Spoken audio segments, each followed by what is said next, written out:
This is Nicolaus Copernicus. For thousands of years, human beings had been convinced that the sun revolves around the earth.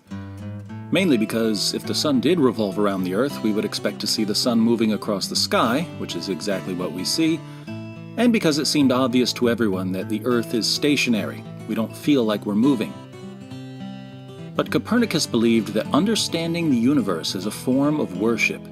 He said, "To know the mighty works of God, to comprehend His wisdom and majesty and power, to appreciate in degree the wonderful workings of His laws.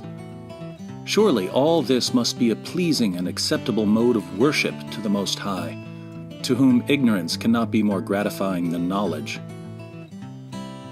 After spending years of his life worshiping God by examining the motions of the sun and moon and stars, Copernicus concluded that the earth revolves around the sun.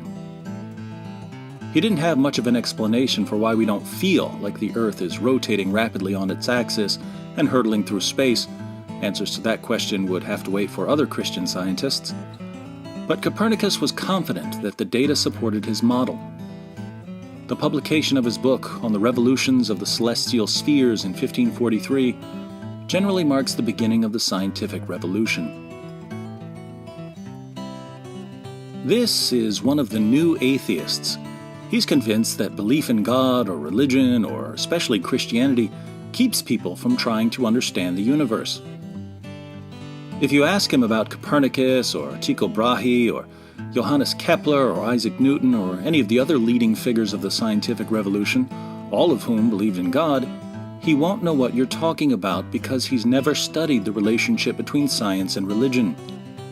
If you point out that every respected historian of science on the planet rejects the conflict model put forward by the architects of the new atheism, he won't care at all, because he has tremendous faith in people like Richard Dawkins, Sam Harris, and Daniel Dennett. His faith in the leaders of the new atheist movement keeps him from considering what actual scholars say, and his dogmatic, mindless allegiance to the new atheism blinds him to facts that conclusively prove that his position is false. Unlike Copernicus, no amount of data can persuade him to change his views. Welcome to the new atheism, the perfect union of gullibility, dogma, inconsistency, superficial thinking, resentment, hostility, denial, and childishness.